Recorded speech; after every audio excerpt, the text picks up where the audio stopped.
Hey, it's Mike Brennan, and we're doing another segment on MITech TV. And we have Kathleen Norton-Schock, who's going to be talking about the Michigan Council of Women in Technology and all the events and various things going on with that group. I was honored to be on the at the VIP table about a month ago. It was fun. Met a lot of interesting folks there. Great organization. And take it away, Kathleen. And let's start with I think by now everybody would probably know what it is, but there's probably somebody out there that doesn't know what Right, MCWT is. So go ahead. right. So first of all, MCWT stands for the Michigan Council of Women in Technology, a almost quarter of a century old organization that was started in by five women back in between 2021 and 2022. Um, who were just lonely because they were all engineers or leaders in tech and they were looking around and not finding other women. So their original plan was simply to get together once a month or whatever period of time and associate and learn from each other and get advice from each other. And it was all about being an association. Within the 2 years after that, when I finally joined, which was 2024, um, and so I am generation 1.5. Um, we already had realized at that point, that initial year that I was there was when the realizations really began to hit everyone that Can I if in stop fact you? you, You're saying 2024.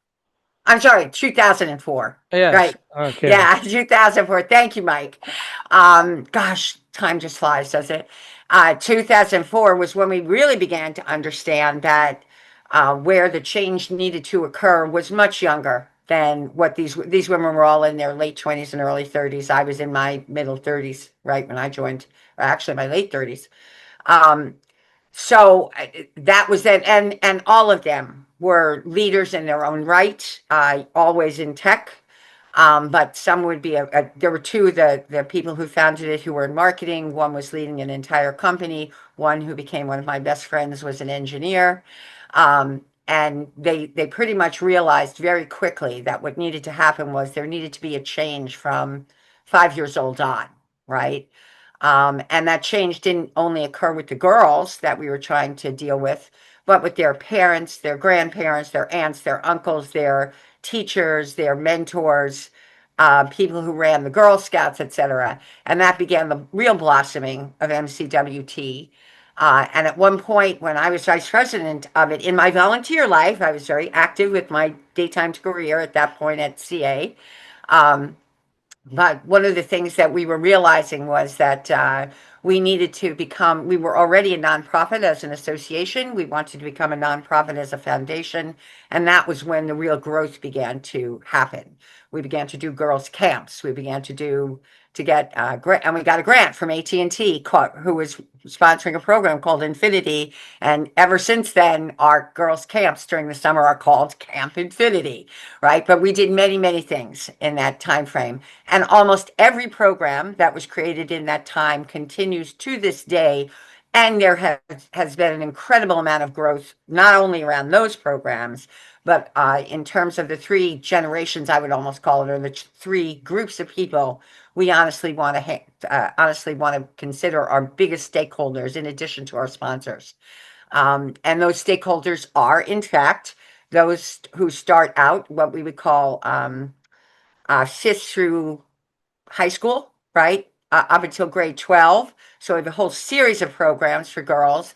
Then we have the university contingent because we put a lot of money into scholarships, and we'll talk about that in a minute.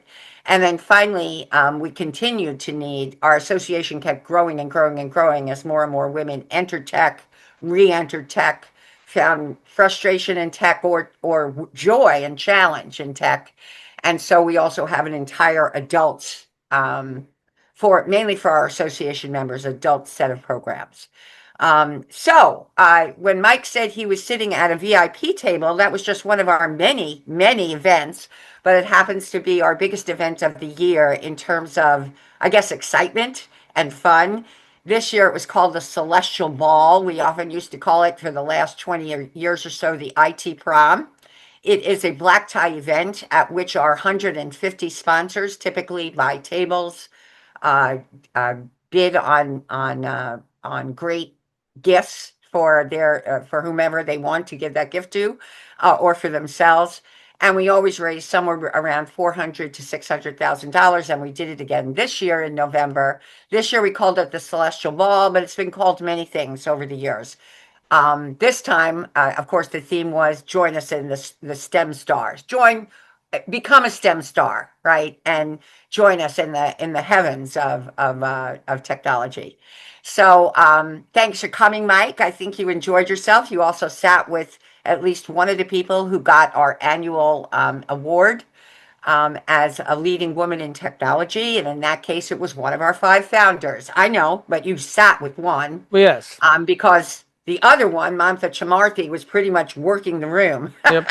Yep. Well, she But was up and down, but yeah. So yeah, yeah. So Rosemary Bayer, who was one of our five founders and probably the most committed architect to all of our foundation programs when we first got started, which was when she and I became very dear friends, and then we did a startup together, and so I know her very, very well. In any case, Rosemary was telling me, because we talk about once a week, even though we live in different states now, how marvelous it was to spend time with you. So thank you for coming. And then, yes, our other woman in tech was Mamta Chamarthi, who has for a long time been an extraordinary woman tech leader. She was the CIO of three different companies. She also was the founder of something called T200, which is a sister organization, MCWT, except that it's nationwide, whereas we're focused on the state of Michigan. T200 is nationwide. In fact, that had became global about a year and a half ago. And it is an organization purely of women at the C level who are in tech. So it's a lot of CSOs, CIOs, and I think the last time I looked at several thousand people. And they're having their last event of the year in a couple of days because I saw Jacob Brown as their speaker. And I love Jacob, as I think most of us do. But getting back to MCWT, um, we had an amazing number of things happen this year. And when you are allowing me to bring our executive director, Lori Koza, on your air on January 12th, we'll be taking a quick look back at what occurred during 2025. And then Lori will be talking to this audience about our strategy, the MCWT. And of course, it's always growth every year. The MCWT Strategic Growth Plan for 2026. Lori, by the way, is a longtime member of MCWT, but she used to be called Lori Senac. SENAC, and that's how most of us knew her. She became Lori Koza a couple of years ago, but she is probably an 18 to a 20-year member of the organization, so intimately involved as a volunteer, and certainly she's been with three major companies, which again, I won't steal any thunder here, we'll talk about on January 12th. But just and then two other things I wanted to talk about. We did talk about K through 12. Again, how we got started in 2004 with the foundation events that were really trying to target very young girls all the way through the 12th grade. And as I talked about last month, we are in full flow of MCWT's annual Girl Hack IT competition. This year's theme, fittingly, is Tech for Good. And we're challenging girls to design mobile apps that tackles a social, environmental, school, or community problem or issue. And this is a multi-month program that has been designed to build skills, confidence, and to show girls how fun it is to work with apps, to create apps, to invent apps that make a difference. You can compete as a singular competitor, or many people come in teams with their friends, and they often have mentors who are their teachers. And the competition is ending sometime. Usually, it ends around the end of March. And then we usually have two separate events. One where all the girls show their apps, and then the best of them come back and they show their apps, and we award cash awards. And the awards are up to $1,000 for a team, or $1,000 for a singular person. For high school, we do a first, second, third, and honorable mention award. For middle school, we do a first, second, third, and honorable mention award. We've already started optional virtual training. It started Saturday, November 8th. But again, if you go to www.mcwt.org touch the K through 12 link, if you will, it'll bring this up immediately, and it'll show you the calendar for all of the virtual training and where the application is to apply. And you can apply through January. Some young girls have gotten a head start on you. That doesn't mean you can't do it now. And then finally, one of the programs that we're really proud of, we're over $2 million worth of scholarships now for women in college and oftentimes women post-college, like doctoral programs. But we're saying support your Michigan Women Tech Scholars, if you wouldn't mind, right? And so we're very excited to announce that the scholarship applications for the 2026 and 2027 educational year have opened. High school seniors and college women and post-college women, but it's usually undergraduates, can apply. You can earn anywhere from $2,000 to $5,000 in annual awards. And then complementing those awards, in the last 5 or 6 years, we've changed the program a little bit so that it's also complemented with mentors and mentorship programs and internship opportunities. So right now, for instance, I have a mentoree who has not applied for this program. She didn't need to. She's a U of M scholar, but she's in economics right now. But she's ahead of the curve, and she's already looking for next summer's internship that will support her goals, right? So women who join here, if you get a scholarship, let's say you're a freshman, you start as a freshman, we will be encouraging you to join our mentorship programs or find a mentor. And also, obviously, you then become eligible for our internship opportunities. And we do have, I don't know, 300, 400 major companies who, one way or another, sometimes sponsors roll in and out every year, but who are eager for this kind of talent. We have the big three. We have everybody supports the big three. We have every bank, right? I mean, we have most engineering firms. We have almost all the consulting firms who are supporters of MCWT. So if you want a Deloitte internship in the state of Michigan or an Alex Partners internship in the state of Michigan, MCWT has an internship program. Alex Partners, as a great example, is a sponsor. If in fact you win a scholarship, we'll support you with mentorship and internships or trying to help you get them. But even if you don't win a scholarship, those are separate things that you can also come to us for. So there are applications. If you are an applicant, there are some requirements. You must be a Michigan resident, and you must be a U.S. citizen. You must identify as a female. We do this for women in tech, girls in tech.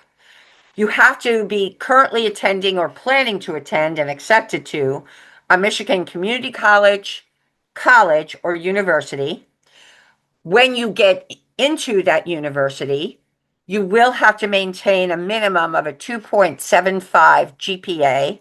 Most of the girls who've ever applied, when I used to announce some of these scholarships at the event, I would be amazed because I would be talking about the girls' talents and what their background was, and they would have a 4.0.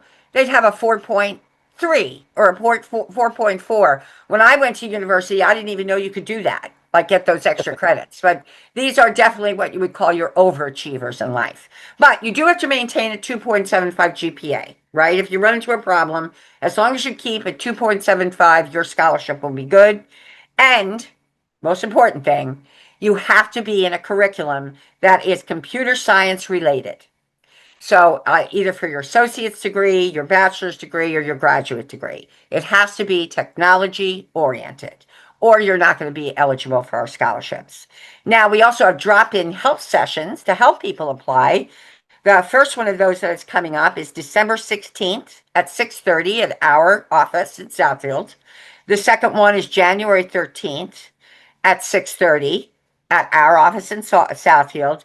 And the third is January 27th, 6:30 EDT, all three of them. And Marissa Bond, who has been a longtime leader of this program, will probably be in at least one of those, but so will an entire team of women who are very experienced at the scholarship. I would call it the scholarship train, right?